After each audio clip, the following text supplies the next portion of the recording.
Yo, what's up world? It's your boy Philochko here, and today I'm going to help you by giving you 3 tips to pass your TOEFL exam. 3 things you should do before you take it. Now, I'm here in Russia.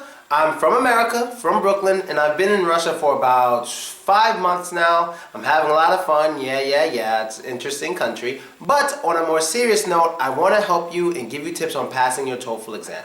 There are 3 things that we are going to quickly go over in this video because they are the most important. The first problem I noticed with a lot of Russian students learning English here in Russia is that they don't have native English speaking friends. Now, this is the easiest thing to do for anybody, especially if you're a Russian female. It's very easy to make native English speaking friends because of social networking.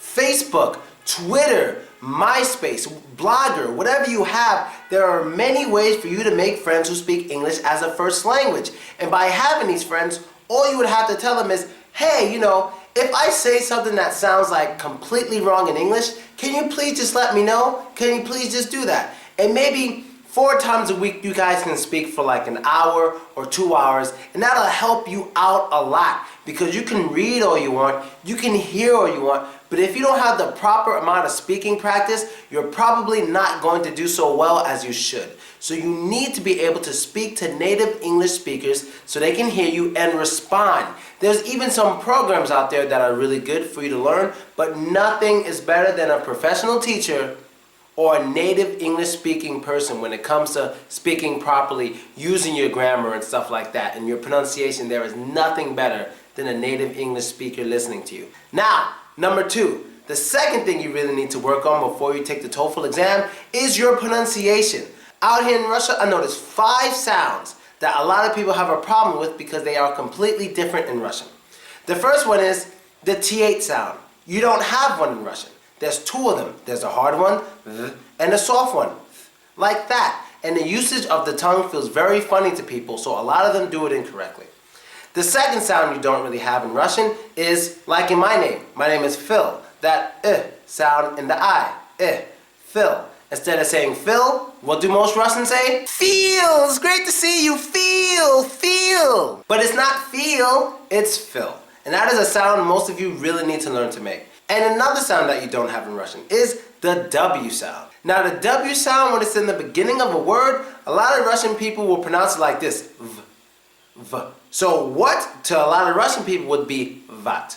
What are you doing, or what do you want? No, that is not proper. You have to learn to say what. Now for the 4th sound that is completely different that a lot of Russians get wrong is the R sound. Because in American English, we do not use our tongues to touch the top of our mouths at all when we make the R sound. So I'll give you 2 words for an example. Let's take the word bread in English and the word red in Russian, which is krasny. Now when I say bread, on the R sound, my tongue is not touching the top of my mouth. But as in Russian, when you say krasny, it is completely different because your tongue is touching the top of your mouth, and you should never ever do that when speaking English. Now to the 5th sound, and this sound is the H sound, like in happy birthday. But instead of saying happy birthday, a lot of Russian people say happy birthday, Philochko, I'm happy to see you. No, you should not do that. You should leave your throat open as possible, sort of like breathing on your hands when it's cold, like that. And those are the 5 sounds that you need to work on. Now for the 3rd tip of the day. The 3rd tip of the day is using articles properly. This is a huge problem for a lot of Russian people. You have to learn to use articles properly. Like you never want to say, I have hat. I have hat. No, it's not I have hat, it's I have a hat. I have a hat, or I am wearing a hat. Or for example, I could say this pencil has an eraser. This pencil has an eraser. Yes. Do you like the eraser? Do you like the eraser? Yes. You shouldn't say this pencil has eraser or I like eraser. No. You also need to know that you shouldn't use these articles with uncountable nouns. For example, orbits. Like this here. Do I say I have a gum or do I say I have gum?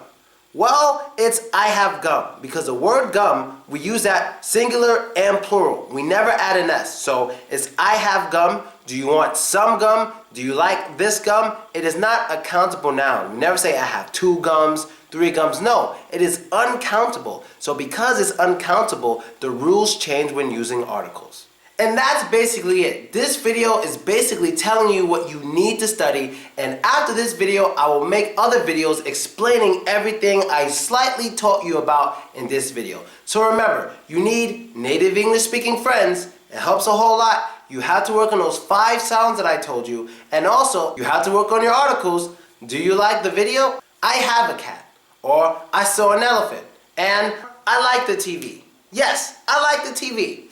And there you go. And this video has been brought to you by American Educational Consulting and me, Falochko. If you want to learn more, please read the description and check out our websites, and you will learn a lot. So I'm looking forward to making future videos for you explaining everything I mentioned in this video.